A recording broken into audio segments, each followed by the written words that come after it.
ये 2024 में आरएसएस का एजेंडा है, उनका 100 साल पूरा होने जा रहा है। वो चाहते हैं कि पूरे भारत में तिरंगा हटा करके भगवा को फहराएं, बिना भेदभाव का, बिना ऊंच नीच का, बिना हम ये सोचे कि हमारी और तुम्हारी है। हम सब मिल करके इस आरएसएस का मंशा को ध्वस्त करें और बीजेपी को हराएं। कि ऐसे पीएमओ ऑफिस में सलाहकार बनते हैं और वो भी आर्थिक सलाहकार बनते हैं, तो ऐसे ही वजह से आज हमारा हिंदुस्तान का बेड़ा गर्क हो रहा है।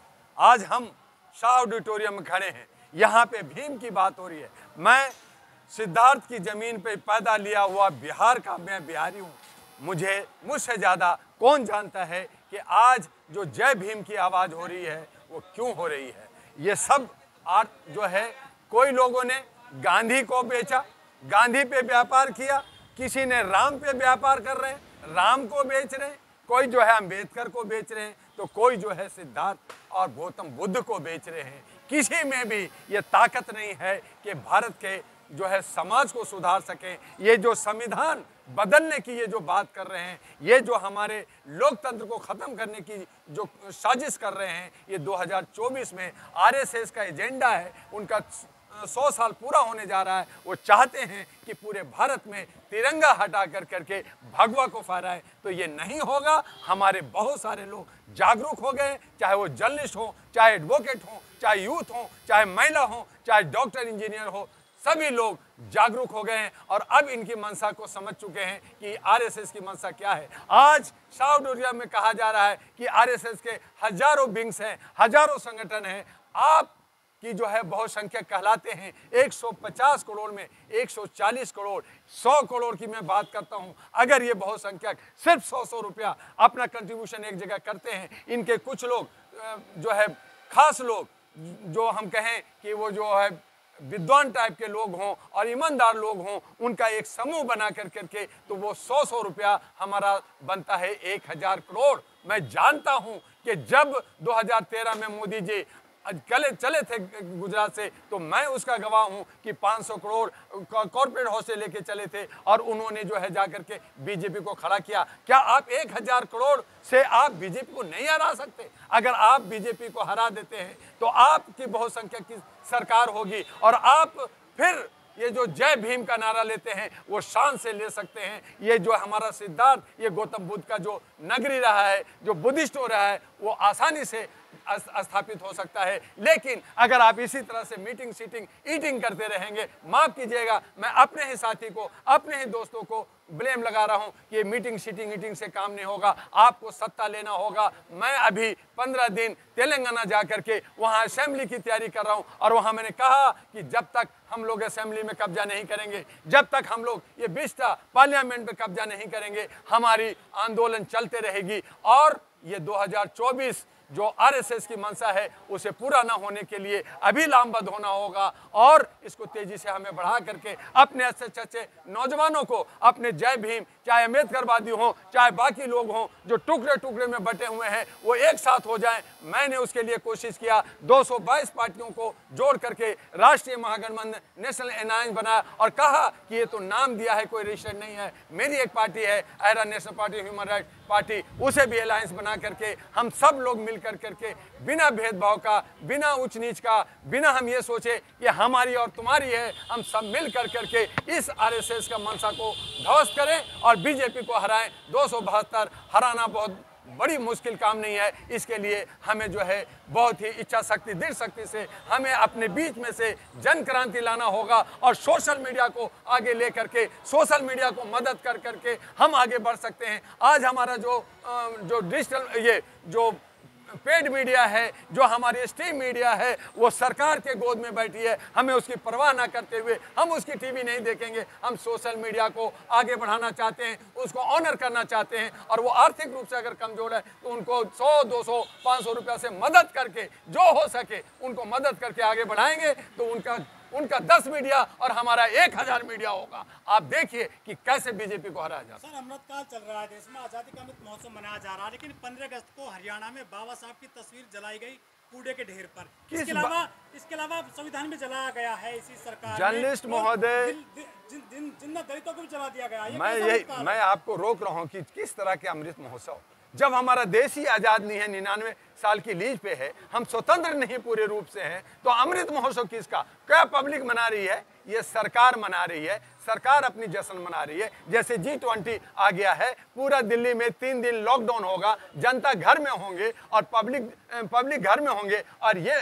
जश्न मनाएंगे। तो ये हमारा भारत है, जो भारत में कहा जाता है कि जनता जो है जनार्दन है, जनता राजा है और हमारा जो जनप्रतिनिधि है वो सेवक है, और हमारा सेवक ही कहता है कि मैं चौकीदार हूं। तो चौकीदारी कहां कर रहे हैं भैया? तो उस तरह से मेरी बात को पूरा होने दीजिए। उस तरह से जो हरियाणा में जो आज जो संविधान को जलाया जा रहा है, बाबा साहब को जलाया जा रहा है, ये क्या कहना चाहते हैं? ये कहना चाहते हैं कि मनुस्मृति मैं लाऊंगा, ये कहना चाहते हैं मैं हिंदू राष्ट्र बना करके लोगों को गुलाम बनाऊंगा और मैं राज करूंगा, और पार्लियामेंट में जो है वो छड़ी, जो संगूर छड़ी है जिसका राजदंड होता है, मैंने उससे मैं लोगों को पीटता रहूंगा। तो इस तरह से अगर हम लोग ईटिंग मीटिंग सीटिंग में रहें, अगर हम अटैक नहीं किया, अगर हमारे बच्चे, हमारे नौजवान, हमारे जो भीम आर्मी के लोग हैं वो अगर पार्लियामेंट में नहीं जाते, MLA MP नहीं बनते, तो हमारी मंसूबा जो है धराशायी हो जाएगा। इसलिए मैं तमाम भीम आर्मी से कहता हूं कि आप प्रोग्राम जरूर कीजिए, लेकिन अपने बीच में से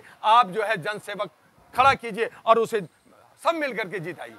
लेकिन संविधान को बदलने की बात शुरू हो गई सर देश में। संविधान बदलने की पूरी तैयारी है, उसका उन्होंने ड्राफ्ट बना लिया RSS ने, उसके अंदर हमने पढ़ा है, उसमें मुसलमान के लिए रखा है कि मुसलमान 2024 के बाद वोट देने का अधिकार नहीं होगा। तो वो जो है UCC NRC ये ला रहे हैं, और बाकी जो हिंदू हैं, जो 85% हिंदू हैं, उनको कह रहे हैं कि तुम मानसिक रूप से गुलाम हो, तुम मेरी गुलामी करो, राजा मैं हूं और तुम प्रजा रहो, जो मैं कहूंगा वो तुम करोगे। तो इस तरह की मानसिकता बना के इनकी ड्राफ्ट बन चुका है। यहाँ पे क्रिश्चियन हो, चाहे वो सिख हो, चाहे वो आदिवासी हो, उनकी सभी के अधिकारों को छिन भिन कर करके चंद 3 से 4% लोग अपने मुट्ठी में शासन लेकर के राज करना चाहते हैं। लेकिन क्या बाबा साहब की तरह 32 डिग्री वाला कोई व्यक्ति है जो नया संविधान लिखेगा, जिसके पास में 9 भाषाओं का ज्ञान हो? संविधान हमारा बहुत ही सशक्त, बहुत अच्छा है। समय समय पे इसमें बहुत सारे बदलाव हुआ, हमने उसको भी बर्दाश्त किया, लेकिन पूरी संविधान को बदल करके ये भगवा संविधान बनाना चाहते हैं, ये तिरंगा को खत्म करना चाहते हैं, ये जय हिंद को खत्म करना चाहते हैं, ये जो है सत्यमेव जयते को खत्म करना चाहते हैं, ये सावरकर को और गोडसे को ये जो है भगवान बनाना चाहते हैं, जो हमें स्वीकार नहीं होगा। तो ये संविधान बदलना तो बहुत दूर है, इन्हें लाशों पे खेलना होगा। इन्होंने सोचा है कि 100 करोड़ को हम जान से मार देंगे, खत्म कर देंगे और हम चंद लोग भारत के अंदर राज करेंगे। तो ये गलत सोच रहे हैं। मानवता हमारी धर्म है, इंसानियत हमारा धर्म है और ह्यूमैनिटी हमारा धर्म है। हम सब अनेकता में एकता में जीने वाले लोग हैं। ये भारत को हिंदू राष्ट्र बनाना था, 1947 में बना देते, लेकिन नहीं बनाया और इसको सेकुलर राष्ट्र बनाया गया। आज 75 साल में अमृत महोत्सव मना रहे हैं, तो आप सेकुलर राष्ट्र का अमृत महोत्सव मना रहे हैं, आप हिंदू राष्ट्र की बात कर रहे हैं। जैसे नेपाल के अंदर राजतंत्र था, उसको खत्म करने के लिए वहां पे 15-20 साल तक लड़ाई हुई, खून खराबा हुआ, वहां पे अब लोकतंत्र आया है। और भारत का जो विश्व का सबसे बड़ा लोकतंत्र है, उसको खत्म करके राजतंत्र लाना चाहते हो। आप फिर हमें जो है 1000 साल पीछे धकेलना चाहते हो। तो आप विकास की बात कर रहे हो, आप नया भारत की बात कर रहे हो, शाइनिंग भारत की बात कर रहे हो, डेवलप भारत की बात कर रहे हो, और हमें 1 साल पीछे धक्के मार रहे हो। तो इस तरह से आप क्या चाहते हो? हमें भेड़ बकरी की तरह, जानवर की तरह, कीड़े मकोड़े की तरह आप मुझ पर राज करना चाहते हो? तो ऐसा नहीं होगा। जनता जाग गई है और जनता में जनाक्रोश आ गया है। अब जनाक्रोश दिखेगा और 2024 में बीजेपी को हारना होगा और हम लोग हराएंगे। और डॉक्टर दुआ इस बात का कसम जनवरी से खाया है और इसके लिए पूरे भारत के हिस्से में घूम रहा है। हम तमाम जो है भीम आर्मी और बाकी सभी लोगों को कह रहे हैं कि जागो और अपने जनप्रतिनिधि चुनो और सब मिलकर करके अपने जनप्रतिनिधि को जिताओ और उनको जो है जवाब दो। जहां भी इलेक्शन होता है, एक पार्टी वाला होगा, दूसरा पार्टी वाला होगा और तीसरा हमारा होगा, चौथा कैंडिडेट कोई नहीं होगा।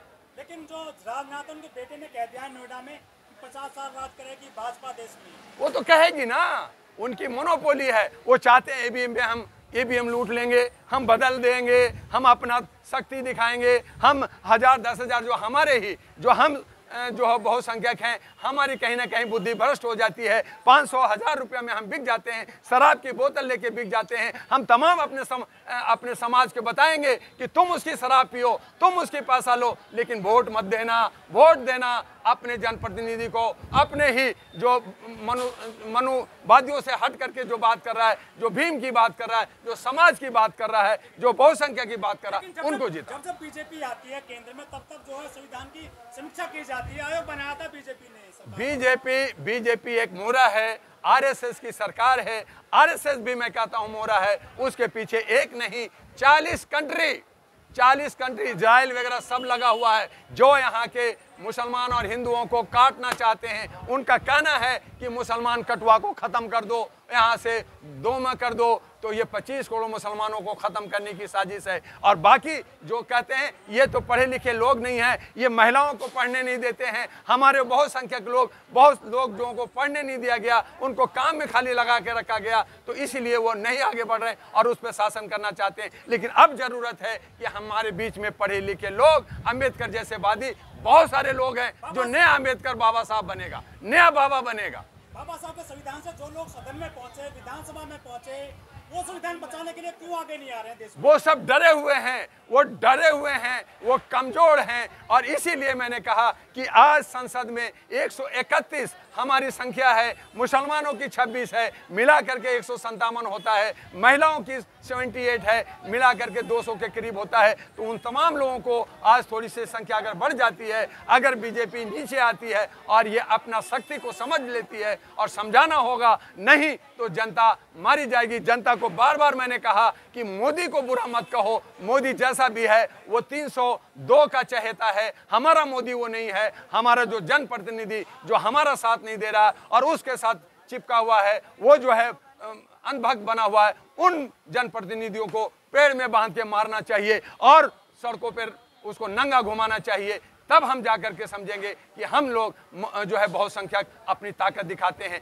तो हमें ताकत दिखानी पड़ेगी, हमें जागना पड़ेगा। हम प्रोग्राम में और बाकी खाने पीने में ना रह के, तब मैंने कहा मुझे मीटिंग सीटिंग नहीं चाहिए, मुझे एक जनप्रतिनिधि भीम के बीच में से, हमारे बहुसंख्यक के बीच में से जनप्रतिनिधि चाहिए, जो हमारे संविधान को बचा सके, हमारे लोकतंत्र को बचा सके। और अगर ऐसा नहीं हुआ तो 2024 के बाद हम लोग वोट देने के लायक भी नहीं रहेंगे और फिर न जाने कितने सालों तक हम गुलाम बने रहेंगे।